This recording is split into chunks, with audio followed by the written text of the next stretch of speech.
The anti-agency approach that I take is more of kind of like an embedding. I embed in their team. I talk to their team. One of the first things that I do, and aside from setting up all the infrastructure in the first month, is I go and interview every single person that I'm going to talk to. Dude, what pisses you off every day? Hey, SDR number 3, what pisses you off every day? Is it like picking up the phone? Do you have like anxiety about that? What are the common responses that you're going to get? Interview 10 SDRs, put all their answers together, mash it together with some Claude engineering, get some common queries, put it in an audit. Wow. Go to the growth manager, say, hey, we're going to do this, but what are your KPIs? Understand what he cares about, understand what pains him, and then go to the CRO or the financial controller and say, hey, what ROI are you projecting on hiring us? Understanding every single thing from that point of view allows you to understand even more so that you know how to communicate. And this approach that I take is like when I embed, I want to know as much information as possible, because for me to get done, I just need to be efficient. I'm there for 90 days. I have stuff to do. You're paying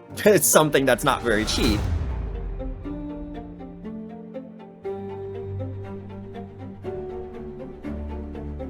Hey, Spencer. Hey, guys. What's up, Nathan? Excited for this. Yeah. I wish I had my Hawaiian shirt on as well, because it's the most fun you can have in a shirt that I've ever had. So, but I always wear mine before any other shirt. So it's dirty right now. It's in the laundry. Unfortunate. But next time we can match our shirts. There we go. Or we can get some clay, some clay boot camp merch, That'd be kind of cool. We do need to do that, actually. So maybe by the time this is out, we'll have fulfilled that. Nice. Well, super excited you're here. Really excited to talk. I know I'm going to learn a lot, because I've used an innovator in the space, and you think about things very differently. And I think people who watch this are going to learn a ton. I mean, we talked with a lot of really successful people. You're also really successful, but you just have like an approach that's going to provide a lot of contrast. So hopefully you're a little cranky and opinionated. I've never seen you cranky, but hopefully today you're like a little cantankerous and just give us some. It's Wednesday, so this is my creative day. So I'm actually least cranky in the middle of the week. It's actually kind of funny. Yeah, I'm sorry. But I gave some hot takes. We just go through it and just see where we go. All right. Okay. Nice. Okay, so quick intro. Spencer runs Growth Alliance. He's super smart, very intense, very helpful. He's mentored, I think you said 12 or 13 Clay Bootcamp students so far. Sounds right. He's our go-to often when someone's already quite technical and they're interested in a lot of things, but one of them, CRM enrichment, prompting, and just really intensive engagements with clients rather than transactional ones. Really glad to have you on the podcast. Let's dive in. Like I was saying, I see you as an innovator in the space. And also, I think you're not as famous as you should be yet. So okay. I'm like, when you post on LinkedIn, I'm like, this post should have at least 200 likes. Come on, people, like, get with the program. We're going to change that. So we'll try to change that. A lot of people like videos. A lot of people have told me that they see my video like when I'm like take my phone out and I'm like walking down the streets, and I'm like, yeah, so this is what's going on. This is why I don't like the industry. And they love that. They eat it up. But like whenever I try to make a post, like the other day I tried to make a post and it was like my 4 mental models or whatever. Dude, nobody liked it. I was like, what is going on? Like, that's weird. I just have to like not give it any effort, and if people love it, it's like bewildering to me how LinkedIn works. I see. Yeah, if people have to use their prefrontal cortex on social media, it's probably not, I don't know. What would you say your zone of genius is that sets you apart from? I would probably say like there's a few, but if I have to like sum it up, it's definitely like in our space, right? Like in our context, my zones of genius are probably gonna. I mean, yeah. Yeah, I mean, like just in general, like I would say, generally speaking, my zones of genius encompass macro strategy, like macro marketing operations strategy. So we're looking at more or less the growth department and the growth strategy and how it gets executed. And then on the technical side, it's how associations work in a CRM environment, and then debugging and integrating in that. So when we look at that in our industry, it's commonly known as like revenue operations, right? So being able to see the whole picture and then get really gritty and really technical and say like, hey, this is how the API works. I would say those are my zones of genius, but I come from engineering background in the business, it's like you ask why 5 times and you do a root cause analysis. Mm-hmm. So it's just what my teachers hammered into me. It's what my parents hammered into me. It's like just keep asking why. And I think like that's probably one of my zones of genius, is just like being able to understand why and where things work, Interesting. and then like blowing them up into like a macro strategy, and then just kind of drilling back down and putting it back together just better, you know. I remember reading this book many years ago, maybe probably more than 10 years ago, about gifted adults. And they said something like they have it's like having a microscope and a telescope where you can zoom in and zoom out. And what you're saying, yeah, reminds me of that, like being able to get the big picture and get into the nitty gritty and implement as well. And you said something that surprised me. So your parents drilled it into you to keep asking why. Are they engineers or like? They're not engineers, but like I would definitely say like my grandma, I mean like I would say this phrase would come from her. It's like, do you Mm, need it or do you want it? And it's like, why do you want that toy? Like we're walking through New York City and like, why do you want that? Like, do you just want it or do you need it? mhm, And it's just like, I'm more on the logic based side. I've never, I mean, yes, I am like emotional, but like for the most part, mm, I can discern the emotions between why somebody is feeling some way versus what they're feeling.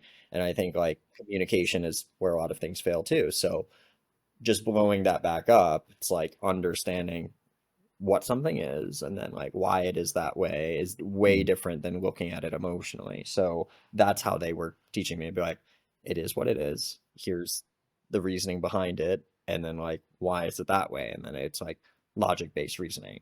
So that's like kind of how I grew up. I don't know if that's like sad or something, but like it was like they were always like try to understand why it is that way, mhm. because not everybody is going to hold the door open for you in New York City. Like Yeah. not everybody is nice. And like as a child, I remember it's like I'm holding the door for some people in Chinatown and it's like they don't say thank you. Mm, Well, dad, like why did I say thank you? Because not everybody is like that. And then you have to like mm, come to that realization and it's like ask why so you can understand. So like mm. it's just like little tiny things like that that it's like completely non-contextual based to this conversation. But yeah, you just have to ask why, and it's more fun that way. You get to learn more, I guess. Love that. Yeah. And are you going through that process? Do you notice yourself going through that process, like sitting down with a piece of paper and thinking through things and then like looking for bottlenecks or whatever? And I actually do a lot of my sparring with Claude now. Like, mhm, I would say 85% of the work that I'm doing is like thinking and talking rather than doing. I would say mhm, if I can think about it and I can ideate a plan, then it's going to take me so much less time to actually implement it. Like, go into Clay, you'll build a table. Okay, instead of opening Clay, I'm going to probably open, I don't know, like Puzzle or Miru or something or Figma and just draw the whole plan out. And then I'm going to implement it. Because if right, I know what I'm doing before I do it, then I can understand, oh, that's why it's not going to be that way. right. You give blueprints to an architect, they know how to build it. But without the blueprints, they don't know what they're doing. It takes them infinitely longer. Yep. So, like, that's how I would explain what I'm doing. But Hmm. I have like tiny sticky notes. I'm like, okay, that pissed me off today. Mm, I don't really tend to do it a lot. I usually just kind of do it retrospectively because it's faster for me to do it. And I don't have to, like you said, I don't have to use my prefrontal cortex to be able mm, to do like a retrospective. So, like, every week, I have an automation that pulls all of my Firefly transcripts from the whole week. mhm, And I have coaching calls, I have discovery calls, and I have client calls, and I have internal calls. mhm, And based on the context and based on the titles of the meetings, everything gets grouped together. mm, All the coaching calls goes into one container, and then all of those transcripts get pushed into an AI parser together. And then it gives me like, here are all the lessons that you actually like talked about today in your coaching calls. Here's all the discovery call questions that you did here. Like, here's how you answered it. And then it gives me just like a retrospective of that. That's how I do my sparring now, Interesting. just because I just said it and I forget it. But outside of that, I'm not really doing it on a piece of paper anymore because it's get in the call, I talk, I do my strategy, I get out. I don't have time to do, to do it so much anymore.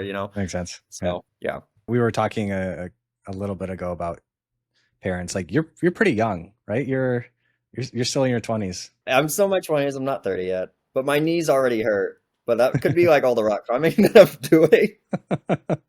Are you like just falling from great heights? Ah.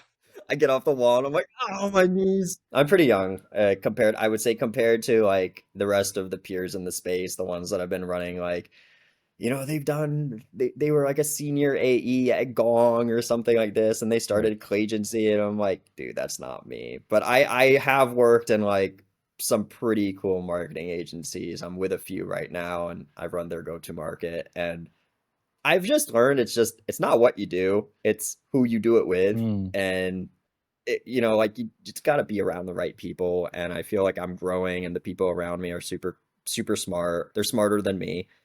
I don't like to be the smartest in the room. Like I want to learn stuff from you, dude. Like you've been doing this longer than me. Like why would I not want to be in your company? So I don't mind. It's fun. I have a good time. Yes. It's awesome. Yeah, one thing, speaking of people, like I remember I don't know how busy you are these days, but I remember when you first joined Clay Bootcamp, you were like meeting with everyone in the space and just having like incredible numbers of like, I thought maybe you'd cloned yourself 5 times. And like, I joked with people as well, like, I don't know how Spencer does it if he's cloned himself.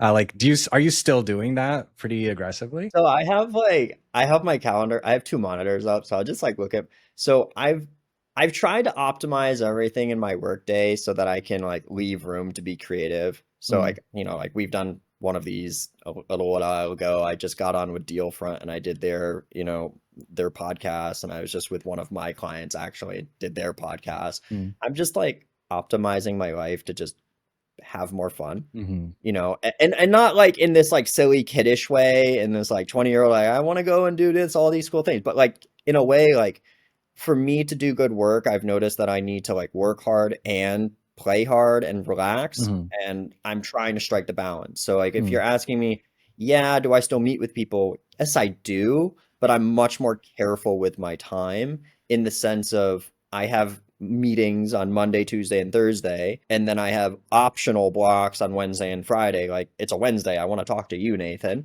But like, I wouldn't open that up for everybody, because it's going to cut into my implementation time, or it's going to cut me into my creative strategy time or my marketing time. So everybody works differently. Tomorrow I have catch-up call, a Clay Bootcamp call, a partnership call, another catch-up call, another monthly call, another like they're in my calendar, but I think it's just a matter of spacing it out. I don't go as hard as I used to, I guess. But I do still have like pretty crammed days when I talk to a ton of people. But yeah, I enjoy it. I enjoy talking to people. Hey, whoever's editing this video, can you put this in as a blooper? Nathan needs to get Clay Bootcamp merch. Oh, you can still hear me because okay, that was weird. Yeah, it said. Let's see. So, let's see. You're talking about people. Okay. Yeah. I think the scale that I'm working with right now, and I know that you wanted to talk about, we were talking a little bit before we did the show here today about like the size of the companies that I'm working with. Like these deals are just like, they don't just show up on a silver platter. I've taken a little bit of a different approach. So it's like, my approach is, I know I could talk to a brick wall and have a great time. Like, right. Like I can talk to myself while I'm climbing at the climbing gym and have a good time. But like, I would say these deals, like historically in business to business deals, like we should all know that everybody does business with the people that they like, and people like people that they can trust. So when we start looking at like the higher end of SMB and the enterprise, like, these relationships, it's just like, oh, who do you know that's hiring a growth person? Oh, do you know that person if they're in the market? This is like kind of like the types of things that come up in like my monthly catch-ups, or like my quarterly catch-ups with like people. Maybe they're fractionals, maybe they're people from HubSpot, ex Gong, ex Salesforce guys, people running Sculpt with Clay. Like they're gonna be like, what are you doing? What's going on? And all these things. And then something comes up in conversation, and they have a conversation with somebody. Oh, I was just talking to Spencer. I was just talking to Nathan. They said I should meet with you. That happens every single month, multiple times. Like, how many times, Nathan, do you text me on Slack, or you email me and you're like, I think that you should have a conversation with this guy? Yeah. It's good to have connections. I've noticed that like your net worth is your network. I think that's something that my mom told me a long time ago. She's like, make sure you talk to as many people as you can, because you never know when that bridge is going to stay open and when it's going to close, but you might as well make as many bridges as you can while you can. Love that. Yeah. So that's kind of like my approach. Like I've noticed I'm much stronger relationship building and relationship caring for those relationships than I ever would be at doing implementation. Like I'm good at that, but like I'm much stronger at talking about it, Interesting. if that makes sense. Yeah, the monthly catch-ups, that's an interesting way to engineer luck. It sounds like you meet people, myself included, like that likes to think about luck very consciously and how you can make it happen. And that's a cool technique that I've not really tried that specific method, but it sounds really powerful. What I don't like about what I do is that it's completely dependent on people's hopes. Right? Like it's great in some sense. Like you can sell hope, you can sell the promise of selling more, which is basically what marketing and sales does. That's what a GTME does. Like we sell the promise of more money. So there's like, I think his name was like Eddie Malvoff, or everybody knows Alex Hormozy in you know, like the sales space, right? Just, I'm getting flooded with his emails, but like I don't know if you're getting flooded, but I'm getting absolutely destroyed. The fact that he's sending so many emails and texts is news in itself. Like I've heard 3 or 4 people mention it, some in LinkedIn posts. I've gotten 7 emails, Instagram ads and LinkedIn ads, and then LinkedIn sponsored posts, and then people complaining about those LinkedIn sponsored posts and those emails. So if you think you're sending too many emails, you just think again. Going back to just my whole point about before I tangented onto this, there was one of these people on YouTube, I don't know where I saw it. It was like, there's 2 different types of business, and there's the offensive, right? There's like the hunter killer, the promiser, which is like marketing, sales, partnerships. And then there's the defender, like offense and defense. Offense goes out, educates, sells, markets, convinces, gets net new money in. Defenders keep the money in and reduce the amount of cost that it takes for the other people to do their job, right? So it's like, I'm really good at offense. Defense, I've been in that position before, and it's all about communication. If you nail communication, if you get ahead of like the problems with, like, let's say an API fails and you have to go from triple verification to double verification before sending the email. If you report that to a client that's paying you 15 grand a month and they're like, oh, thanks for telling me about it, before they figure out what the problem is, you're the professional. And I think a lot of people don't communicate when they should. They should proactively communicate. And I think that's the whole job of playing defense, especially when you're in our space, when you're in like an agency space. You need people that are going to over communicate even bad news. And being able to kind of like salt and pepper that thing in, it's like really nice. You know, you need to pick somebody that's going to be really good at communicating. Makes sense. And executing. Right. And usually they're not going to be the same person. It's going to be really hard to find somebody that's really good at talking and really good at doing. Those are unicorns. No, it's hard. Talk to me about these. You've closed some of the biggest deals that I've ever heard of in this space, in the agency space. Or, you know, I know you say anti-agency, but like maybe you can talk about what you're doing differently there. I don't know if a lot of people that are like going to get this far in the podcast are going to actually know this about me, but it's a fun fact. Like I used to be a freelancer. I used to implement HubSpot for a diamond agency a long time ago. I can't say who it was for, but basically I was their head implementer for HubSpot, and that's where I learned everything. I learned everything by doing it and messing up and almost deleting 500,000 contacts. Yeah. So, and then from there, I ended up actually in a management position at that agency. Used to be something called Captivate, but the clients, like we had clients coming in and out. You said something that like you hear me say a lot. It's like I take an anti-agency approach. And it's because when I was in this implementer seat, when I was in this project management seat, I saw a lot of things that just really just irks me. And it was working under people that, you know, didn't see it from like fighting fire from the ground level. Like, okay, they don't see the AI, they don't see the implementation plan. They don't see this. They don't really care. They just see that it's going to get done on timeline or it's not going to be.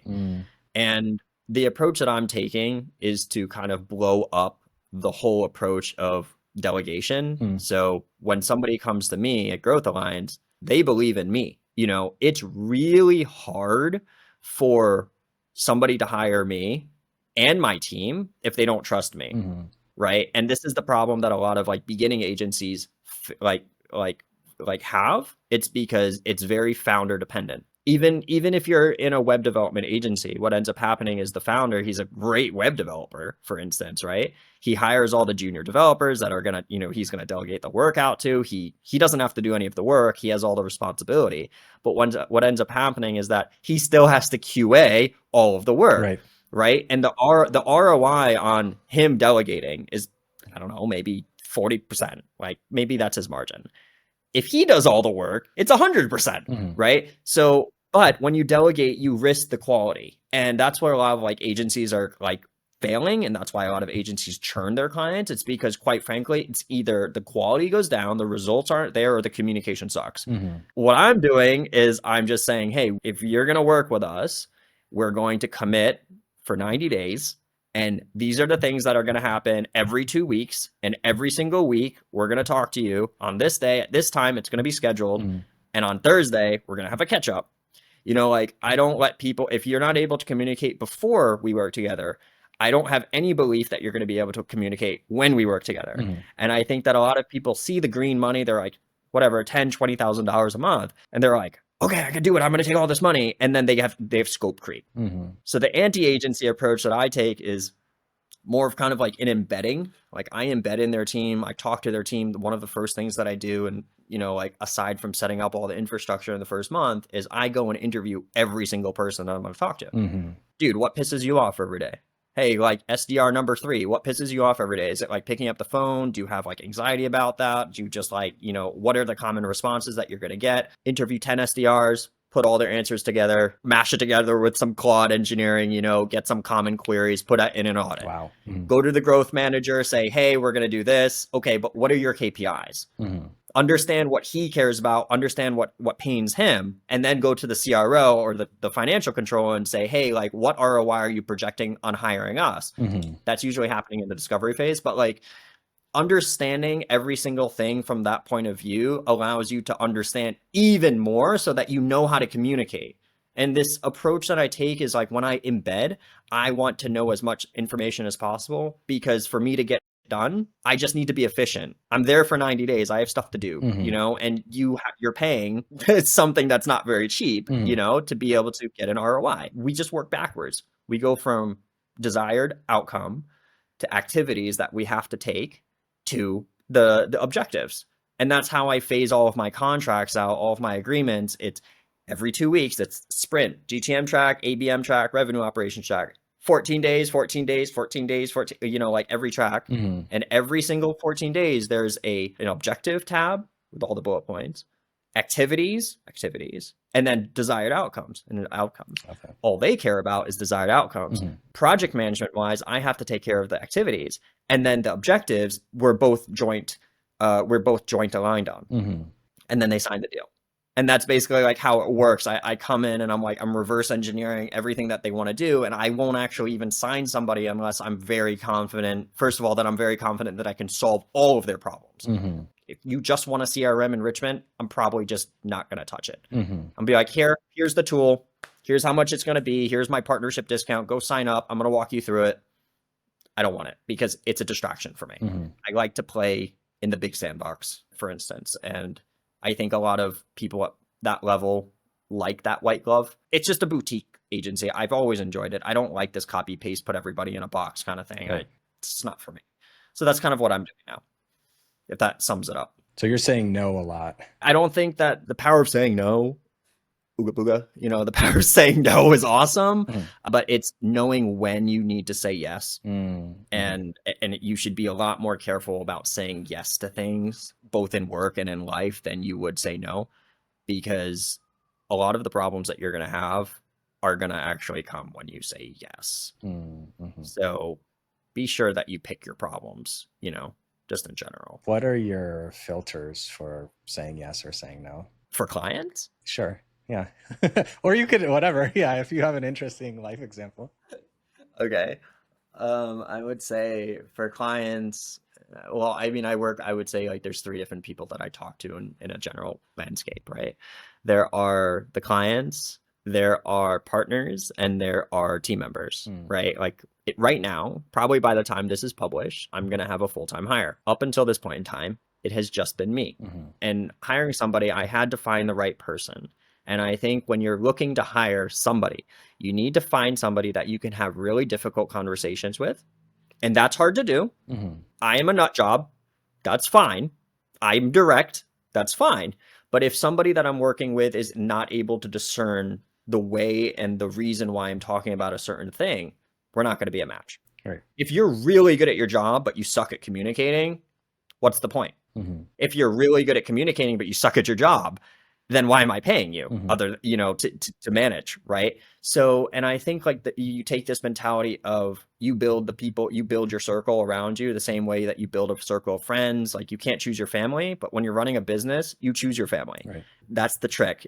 Like it is my main job to protect my team and my partners from people that are going to talk down to them. And with clients, my filter for saying no are, if they give me headaches before we work together, I guarantee you that they're going to give me headaches when we work together. And for my sanity, I'm going to say no because I can't work under that. Yeah. And maybe that's a little selfish, but there's a price for my sanity, and it is triple of whatever I've quoted you.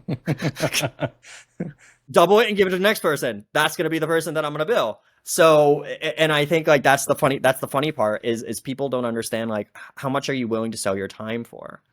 I still sell my time. I have to pay myself. You have to pay yourself. But like, what is the price of your insanity? Okay, now double it. That's how much you should be charging an hour. So like, I know people that are charging $900 an hour. I mean, like, look at Jordan, like Jordan Crawford, like thousands, if not hundreds of dollars an hour. But he's awesome. Shout out to Jordan Crawford. But like, I text him on LinkedIn. I'm like, hey man, like, how'd you do that? And he like writes me a wall of text. Love that. Yeah. But if I want to have a call with him, it's paid. And I think that's great because it lets me respond and him respond async, and we don't really encroach. Like people don't really encroach when you're texting. Right. When you're having a call with somebody, especially somebody in like a leadership or like somebody in a managerial position, what ends up happening is that they fall out of their flow state. So I have to be really careful that when I talk to my clients and when I'm saying no to my clients, that they understand like, hey, I'm also busy. And I think like having a mutual respect between parties, whether that's going to be a partner, a client, a team member, somebody like you who I work very close with, I think it's very important to understand this is how I react to things. This is how I'm not meaning it to be in this way. I just believe that it's going to be super direct. Personally, I prime people. I say, hey, listen, I'm just going to tell you how it is. But also at the same time, let's mutually respect each other. Because if we can't mutually respect each other and we can't work on that together, then I'm probably not going to be the right partner for you and you're not going to be the right partner for me. And that's fine. Again, knowing when to say no is really important. Picking your bag of jelly beans is really important. I mean, you don't want the Harry Potter jelly beans, the one that tastes like, like vomit or something, right? You want the ones that taste like cotton candy. So pick your bag of jelly beans. How many vomit tainted jelly beans do you want in the bag of jelly beans that have like cotton candy and stuff? Is it 1 out of 10? Or is it like 10 out of 10 problems that you're dealing with? So sorry for the disgusting reference, but like this is yeah, sorry, go ahead. Like this is realistically like how I think about things. It's like if somebody's giving me if a prospect is giving me a hard time before we're, going in on something, it doesn't really happen a lot anymore, but it's like if somebody's giving me a hard time before they're even paying me, imagine how they're going to act when they're paying me and vice versa. Like if I'm doing consulting for somebody and they're like, I don't think that that's right. And I'm like, listen, I'm just here to help. That's the philosophy I go with. I know it's kind of getting like philosophical on my answers, but I would say money is money, whatever. Like if you're an agency, you close $3,000 deals and you close 20 of those, you're doing great, whatever. Like I would rather just not stretch myself around 20 different people. Yeah. I'd rather quadruple that value, charge 12 to 15,000 and just focus on 4. Yeah. That's a personal point of view. But yeah, other than that, it's just work with cool people, do cool, don't stress out, have fun. Like if you can, eat well, exercise. This is like turning into a poem or some. I've seen this, like, these YouTube videos. There's this like guy dancing. I forget what it is, but it reminds me of that. The Desiderata narrated to someone. Anyways, yeah. Whatever. So we've held like 12 or 13 people at Clay Bootcamp, and it can be pretty intensive work with people. So it's not a small number of people, and you also talk to a lot of people in the space, etc. Like, what do you see most or many new agency owners doing wrong that you have to like say, hey, no, you shouldn't be thinking about it like that? Lack of focus, lack of operations. Mm-hmm. They know how to play offense, they don't know how to play defense. Mm-hmm. And I think like communicating, I think a lot of people bend over backwards and they don't, like for instance, there's a few Clay Bootcamp students that I have right now, and they say like, oh, we're charging around $4,000 a month for,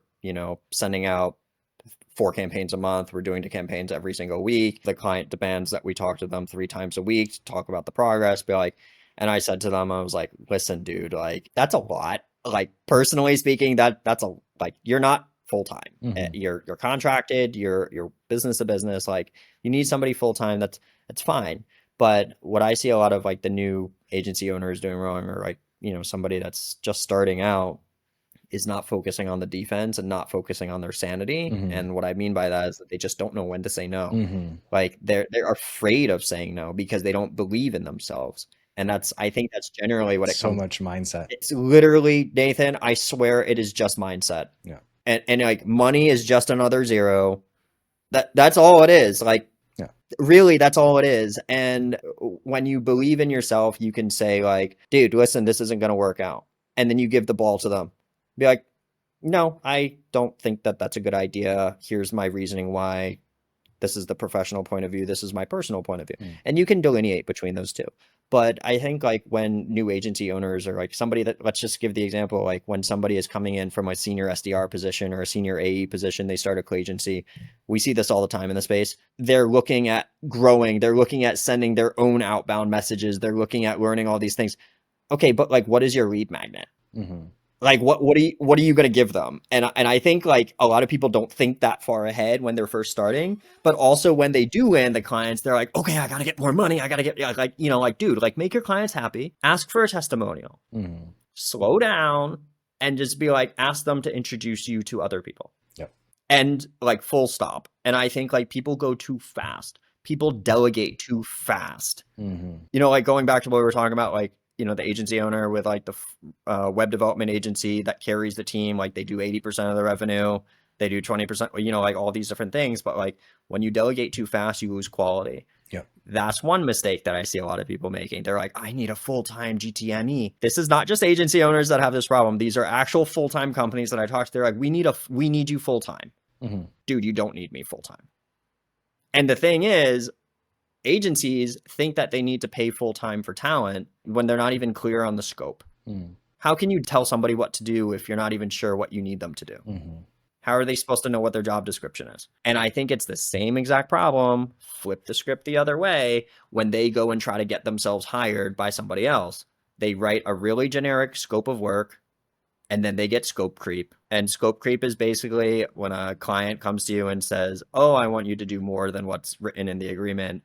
And, just to make them happy, the agency owner will just say, okay, yeah, because they're paying them. And I think like knowing when to say, be like, nope, this is what's signed, and when to stop. I think that's a huge like problem. Like that's a very big thing that I'm seeing, especially with like Clay Bootcamp students. It's like they just want to keep the client happy, and they'll do anything to keep the client happy, including not believe in themselves and their abilities. I totally agree with what you're saying about new agency owners. It's like, I think it's especially people who've not done a business on their own before. They close the first deal and it's like, yes, it's amazing. They close the second one, and then like the third and fourth and fifth, they come really fast. If like you're not used to saying no yet, you don't realize that you have capacity limits, because before the bottleneck was that you just didn't have clients, and people are really hungry, and people have to like almost always overeat, and then they have to hit the brakes. They get a, like a stomach ache sort of deal. And I think maybe we'll be talking about vomit again soon. I can also add to that answer. Like, what are the most common problems that a lot of like new business owners that I talk to are facing? What they get wrong is they focus too much on the micro and they don't focus too much on the macro. What I mean by this is when you're looking at a marketing strategy, you usually do top down, and then you figure out what initiatives you're going to take, like KPIs. So you're saying you start with the goal that the CRO or the CEO or whoever wants to achieve? Yeah. And I think realistically, when somebody is making a hiring decision, let's say somebody is hiring somebody like me at Growth Alliance or something like that, right? They are already going to have an internal precedent to look for somebody that has done something already, right? In our space, in the go-to-market revenue operation space. But if I just say to them, if they're like, we need somebody today, this is a rush. Okay, like how urgent is urgent? Is it like 2 days, 2 hours, or 2 weeks? And I think like this qualification matrix is something that I learned a long time ago when I was at a different agency and I was like talking to a lot of people. It's like framing is huge. And I think a lot of new business owners don't understand how to do framing very well. And by that, I mean, what does the timeline look like? How urgent is it? Is it 2 hours, 2 days, 2 weeks, or 2 months? You mean the frame in which the problem resides? Exactly. Like, is this something that is like business stopping? Okay, like let's do it. Like, but most of the time it's not. Usually it can wait until Monday morning, right? Like, and I think a lot of people are gonna understand, like, you're gonna work on a Friday night at 1 a.m. to fix something by Monday. And like you're gonna respond to that email on Friday night at 2 a.m. and then they're like you're rushing to get it out and they don't look at it until Tuesday in the morning. Like, come on, like it's not that urgent. But at the same time, there are some urgencies that need to happen. And on the macro kind of scale, when somebody is doing hiring for somebody like us, we need to make their decisions easier. Again, going back to your concept of people don't like to think. Just don't let them think. Do the thinking for them. Make it easy for them to buy your services. Say, hey, this is the problem that I'm going to help you solve. I just want to make sure that I can give you the best quality. And for me to do that, I can only start you next month on the 1st or on the 2nd. If you really want me, like, can I continue to support you up until the day that we start, and then you guys don't have to pay anything for the next 3 weeks? Like, is that fine? Like, maybe I can just join a meeting with you guys. I don't have to go hands on keyboard till then, but I just need to ensure quality, and I need to ensure that I treat my own customers fairly before moving on to you guys. 9 out of 10 times that end client is going to be like, you know what, that's super fair because I don't want to get downgraded too. So when I think it's all framing. And I think like the new business owners are focusing too much on like month by month or like day by day sales or day by day like marketing strategy. And they're not thinking of what's this going to look like in 3 months, 6 months. Whether that's going to be like marketing strategy, clay implementation, stuff like this, or it's going to be like onboarding new clients or sales or stuff like this. You need to think bigger. And I don't think that when you're starting something new that you have the mental capacity to be able to take everything on at once. So I think you need to learn how to pace. And this is like something that I tell Clay Bootcamp students to be like, don't do too much at the same time. Prioritize what is actually going to move the needle for you and for them. Try to move both needles at the same time. And if it's not important, delegate it. And if it's even less important, deprioritize it. Not everything is going to be important. Totally. You talked to me maybe last week or the week before about your journey in increasing your prices. Can you talk to me about that and how you did it differently than other people? I just asked for more. I was like, you want to really know the real reason? It's I mean, for instance, like, not to be arrogant in any sense, old mentor of mine, her name is Anna Berger, shout out to you. We were serving on a HubSpot project and working on a few different things, but she, as well as one of my old clients, said, even if you doubled your prices, you're going to be happier. So double your prices. And instead of doubling my prices, I tripled them. And it was, quite frankly, what has led me to do this year after year. I increase my prices year after year because I can, because I know more, and also because of inflation. Nobody likes inflation. But the reason why I initially started to increase my prices was because I got so many Upwork messages because people were like, oh, he only costs 50 something dollars an hour. Like, I'm going to milk him for every hour during every month. And that meant I was on call for 50 bucks an hour to 4 different clients at a time for HubSpot stuff. And I was like, Anna, what do I do? And she said, double your prices and see who stays. You're going to do the same amount of work or less, but get paid around the same amount. Even if half your clients drop you, you end up doing half the amount of work and making the same amount of money. So, like logically, I was like, Anna, you're a genius. And I doubled my prices that year. In the go-to-market space, it's like, quite frankly, back in, what are we, in August already? And like back in November, I had very transparently, I had an agreement and it was signed, 6-month agreement for $6,000. It was signed. We did great Six work. thousand dollars for 6 months for $6,000 a month, or like, Yeah. okay, gotcha. $6,000 a month for 6-month commitment. Mm-hmm. We were literally just on call for doing go-to-market stuff like email infrastructure, setting up the domains, making sure that everything syncs into their HubSpot instance, everything like this. And after December, the contract ended up closing, and they actually referred us to somebody else and said, "Hey, we were paying around 18,000 for the quarter, so it's 6 times 3." Mm-hmm. And the new referral came in and they asked for the same prices. Now that doesn't really work. I'm going to give you a discount because I know you, because you're a referral, but that doesn't really fly. So out in March, I think of 2025, like I ended up, thank goodness, like it came on a silver platter at the perfect time. Ended up in a few discovery calls and 2 of them closed. One of them was a referral, one was a direct booking.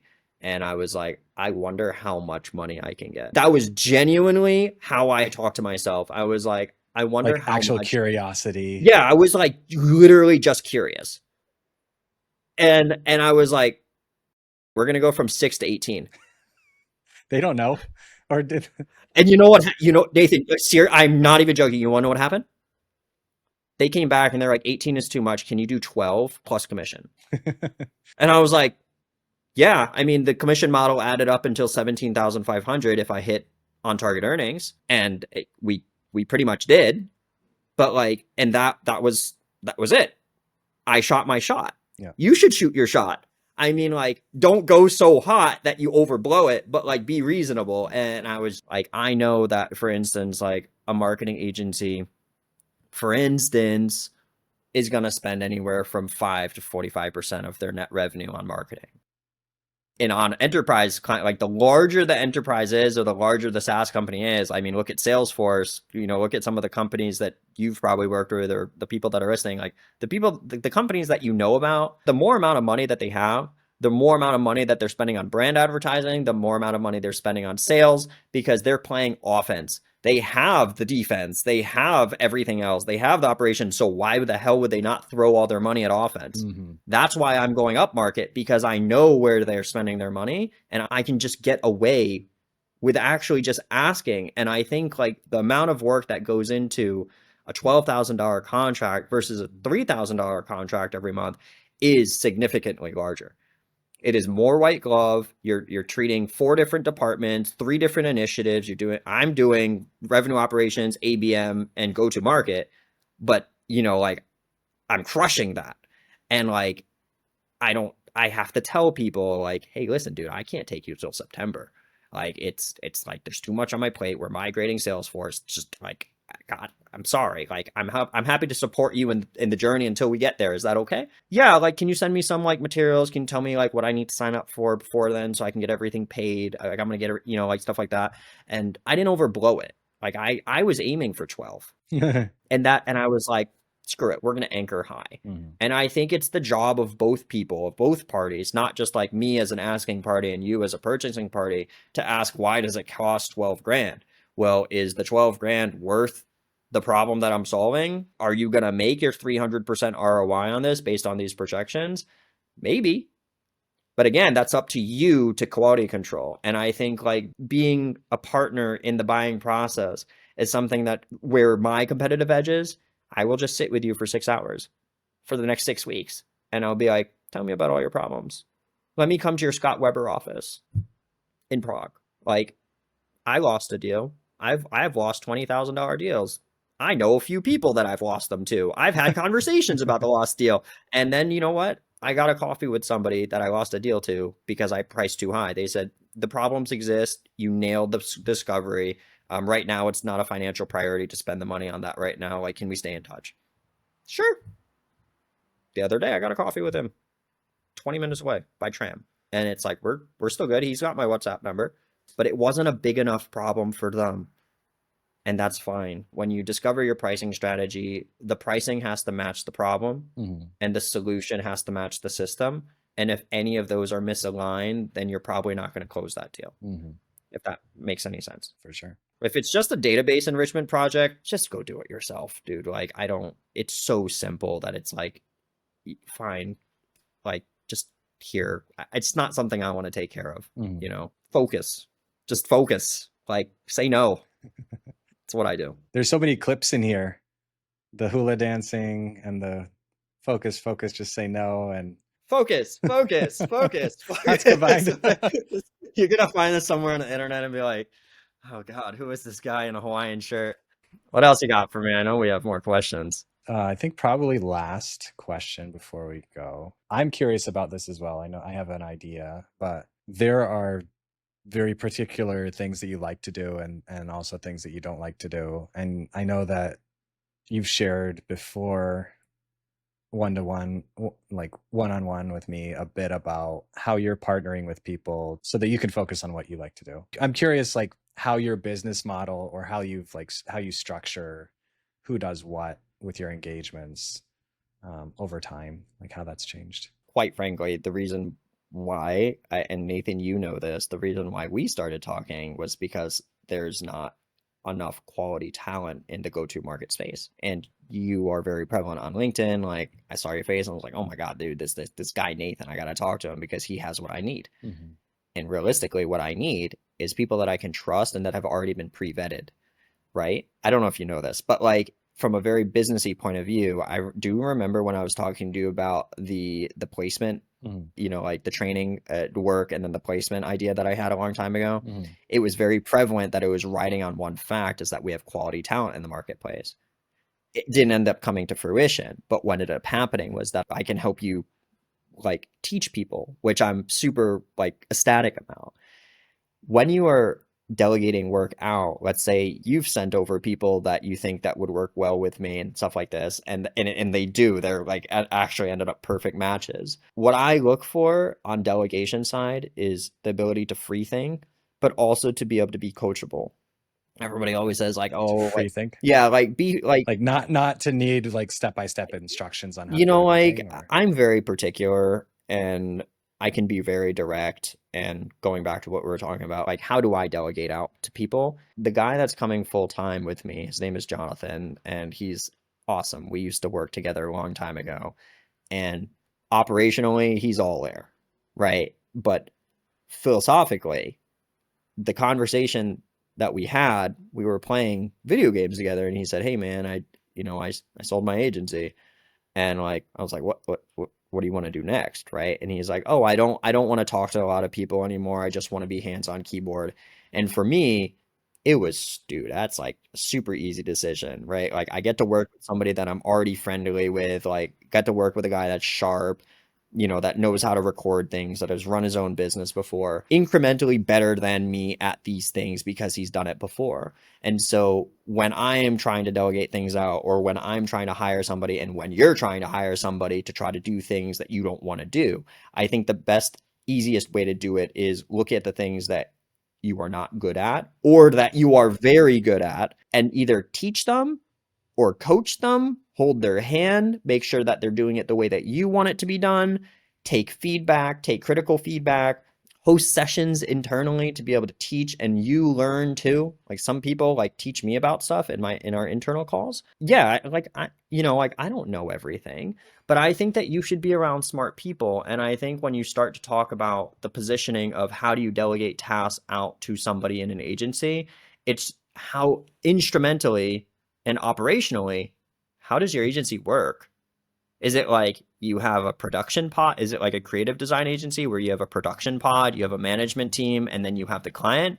Or do you have a different operational framework where it's pod style, where you have 7 accounts assigned to 1 account manager and 5 people on production? Or do you have something where it's like account manager, strategist, operator? Or do you have, like all of these different, options? So I think understanding from a leadership point of view, which again, like a lot of people that are probably listening understand this, is you're the manager. How do you want to manage? Like, how many people do you want to talk to every day to figure out the micro, the strategy, the email domain that has been flagged that is below 90%. Who's going to know that information? The specialist is going to know that information. So I think you being a generalist and understanding the depth of each specialist and how they work well together and how they don't work well together is your job to figure out as a manager and somebody that delegates.